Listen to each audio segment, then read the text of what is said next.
گزشتہ دنوں پاکستان کی قومی اسمبلی کے اندر ایک مندر کی تعمیر کے حوالے سے جب بات چلی تو ایک صاحب نے کہا کہ کسی دین پر کوئی برتری حاصل نہیں ہے کہ میں مغرب میں ایک گرجا گھر میں نماز پڑھی ہے اور انہوں نے مجھے اجازت دی ہے۔ وہ تو چرچ فروخت کر دیتے ہیں تو آپ مسجد فروخت کر دیں گے؟ وہ اپنا دین ترک کر چکے ہیں، وہ تو ان کی خواہشات کا مجموعہ ہے، تحریف راہ پا چکی ہے، اور انہوں نے ان خواہشات کے نتیجے میں جو مل بیٹھ کے فیصلہ کر لے اس میں وہ اپنی عبادت گاہ کو بیچ دیتے ہیں۔ تو کیا ہم اپنی عبادت گاہ کو بیچ سکتے ہیں؟ ہم کہتے ہیں جی وہ دیتے ہیں تو ہم بھی دے دیں، یہ کیا بات ہوئی؟ اگر آپ نے ان کی رواداری دیکھی ہے تو ذرا اس کو اپنے سیاسی کلچر کا حصہ بنائیے، تھوڑی سی وسیع و ظرفی کا اظہار کیجئے۔ مسلم لیگ کے دفتر جو ہیں وہ تحریک انصاف کے لیے کھول دیجئے کہ آپ یہاں اجلاس کر سکتے ہیں، اور تحریک انصاف سے کہیے گا کہ وہ پیپلز پارٹی کے لیے، ان کو کہیے گا کہ آپ نون لیگ کے لیے اپنے دفتر کھول دیجئے۔ وحدت دیان تو بعد میں ہوگی، وحدت سیاست تو ہو لے پہلے۔ تم سارے مسلمانوں ایک ملک کے رہنے والے ہو تو پتہ چلے جی یہ بڑے وسیع و ظرف ہیں، وہاں تم اپنے لیڈر کے لیے مر جاتے ہو، اور اسلام کو یتیم مذہب ہے، یہ محمد عربی کا لایا ہوا دین ہے۔ تم اپنے سیاسی مفادات پہ کوئی کمپرومائز نہیں کرتے ہو۔ یہ کیا تمہارا فلسفہ کہ انہوں نے اپنے چرچ میں اجازت دے دی تو ہم بھی دیں گے؟ میاں ان کی غیرت اجازت دیتی ہے، ان کا دین جو خود ساختہ ہے، اور حضرت عیسیٰ کو چھوڑ کے جو انہوں نے اختیار کیا ہے ان کی تربیت ان کے نفس نے کی ہے، اور ہماری مسجد کے حوالے سے تربیت محمد عربی نے کی ہے۔ ہمیں تو یہ بتایا گیا سامان مسجد نہ برائے سوختن نہ برائے فروختن، مسجد تو مسجد رہی، مسجد کے اندر جو ٹوٹی ہوئی چٹائی ہے آپ اس کو بھی نہیں بیچ سکتے۔ باقی وہ آپ کے لیے یا دو چرچ کھول رہے ہیں اور کہیں کہ وہاں نماز پڑھیں اور آئیں وہاں ہمیں آپ کو اجازت دیتے ہیں۔ میں آپ کو ایک پیشکش کرتا ہوں کہ انہیں کہیں کہ تم بڑے وسیع و ظرف ہو، مگر بہت کشادہ ذہن ہے، تو ہمیں مسجد کرتبہ میں نماز پڑھنے دیں۔ مسجد کرتبہ میں جو مسلمانوں کی بنائی ہوئی ہے، 10 مربع کلومیٹر پر پھیلی ہوئی مسجد، اس کے باغات، اس کے احاطے، اس کے متعلقات اگر شامل کریں، حمام شامل کریں تو 10 مربع کلومیٹر پر وہ مسجد تھی، اور 1400 ستونوں پر پھیلی ہوئی مسجد کا حال۔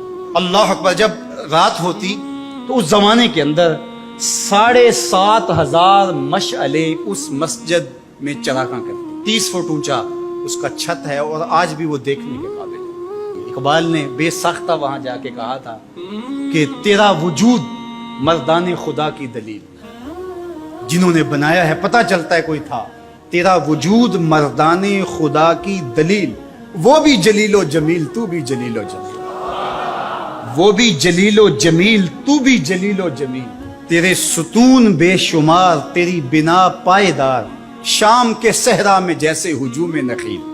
تو وہ مسلمانوں نے بنائی ہوئی، 800 سال مسلمانوں نے اندلس میں حکمرانی کی، اب وہ مسجد مسلمانوں کی تعمیر کرتا وہاں موجود ہے اور گرجا گھر میں تبدیل کر دی گئی۔ 2008 میں مقامی مسلمانوں نے پوپ کو درخواست دی کہ جس رواداری کی، مذہبی رواداری کی آپ بات کرتے ہیں، اس رواداری کو قائم کرنے کے لیے ایسا کیا جائے کہ ہمیں بھی اس مسجد میں نماز پڑھنے کی اجازت دی جائے۔ یہاں گرجا گھر ہے، تصویریں لگی ہوئی ہیں، اور وہ آ کے عبادت کرتے ہیں عیسائی، تو ہم بھی ایک گوشے میں عبادت کر لیا کریں۔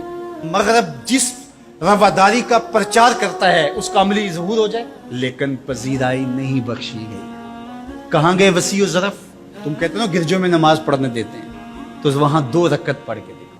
2011 میں اللہ نے توفیق دی تو مجھے شوق تھا کہ میں مسجد کرتبہ دیکھوں، بچپن سے پڑھتے آئے، مسجد کرتبہ کی یادیں خیالوں میں نقش تھی۔ تو جب میں وہاں پہنچا تو وہ دروازے پہ بتا دیتے ہیں کہ یہاں نماز کی اجازت نہیں ہے، تو اب وہ مسجد جہاں قدم قدم پہ اہل علم اور اولیاء کے پیشانیوں اور سجدوں کے نشان موجود ہیں، اب مجھے تو گوارا نہ ہوا کہ میں جوتا پہن کے جاؤں، تو میں نے جوتا اتار کے ایک سمت رکھ دیا اور مسجد میں داخل ہوا، تو سیکورٹی کے لوگ میرے پیچھے بھاگے اور کہنے لگے کہ آپ یوں نہیں پھر سکتے۔ میں نے کہا کیوں؟ کہتے آپ نے جوتے اتارے۔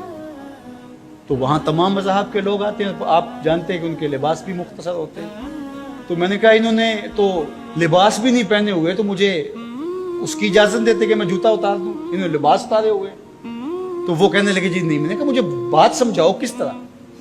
تو جو گفتگو ہوئی وہاں جو میرے ساتھ ترجمان تھے ان کے ذریعے سے وہ یہ تھی کہ چونکہ مسلمان مسجد کی تعظیم کرتے ہیں اور مسجد کی تعظیم عبادت کا روپ ہے اور وہ مسجد کو تقدس دے کر کے اس کی تعظیم کرتے ہیں، اور آپ نے جو جوتا اتارا ہے آپ کی نیت میں مسجد کی تعظیم یہی ہے. میں نے کہا بالکل یہی.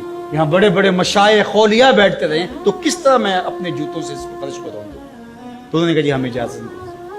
تو ان سے بہت کہا لیکن وہ کہنے لگے یہ ہو ہی نہیں سکتا. تو ہم ساری مسجد نہیں دیکھ سکے اور واپس آ گئے. اور 2014 میں پھر دوبارہ جانا ہوا، پھر یہی میرے ساتھ مسئلہ ہوا. تم کہتے ہو بڑے وسیع ظرف ہے، میں اپنا تجربہ بتا رہا ہوں. تم کہتے ہو چرچ میں نماز پڑھنے دیتے ہیں اور وہ جوتے اتار کے نہیں جانے دیتے. او میاں وہ تمہارے لیے ایک کھلونا رکھا ہے، تمہیں بہلانے کے لیے، تمہیں ورغلانے کے لیے وہ رکھا ہوا ہے. انہیں پتا ہے اس سے بہل جائیں گے اور وہ بھی شور جا کے کریں گے کہ ہماری مسجدوں میں بھی ایسا ہونا چاہیے، ہم بھی وسیع ظرف ہوں. وہ تمہیں دھوکہ اور فراڈ دینے کے لیے کیا ہے. اقبال نے کہا تھا اندروں تاریخ تر از چنگیز.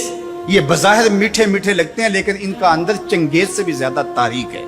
تو جو گرجے فروخت کر دیتے ہیں، آج آیا صوفیہ کی ان کو کیوں تکلیف ہو گئی؟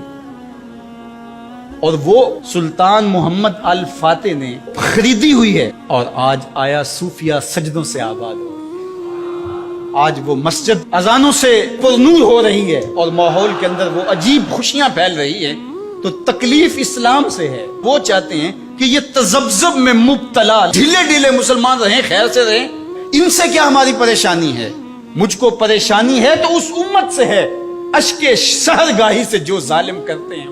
تو آج آیا صوفیہ تکلیف کا سبب اس لیے بن گیا کہ یہ جو تحریک بپا کی گئی تھی وحدت ادیان کی، اور ترکی بھی ایک زمانے میں اس کا مرکز رہا، اور آج یہ ہے کہ وہاں آیا صوفیہ مسجد کی صورت میں بدل رہی ہے.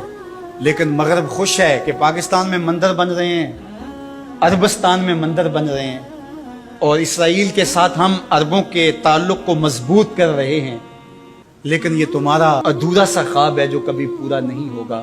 یہ وقتی ہوگا. انشاءاللہ وہ وقت دوبارہ آنے والا ہے کہ پوری کائنات پہ جھنڈا میرے حضور کا ہی ہوگا. ملیں گے سینہ چاکانے چمن سے سینہ چاک، بزم گل کی ہم نفس باد صبا ہو جائے گی. شبنم افشانی پیدا کرے گی میری سوز و ساز، اس چمن کی ہر کلی درداش نہ ہو جائے گی. آسمان سحر کے نور سے ہوگا آئینہ پوش، ظلمت رات کی سیما پا ہو جائے گی. شب گریزاں ہوگی آخر جلوہ خورشید سے، یہ چمن معمور ہوگا نغمہ توحید سے.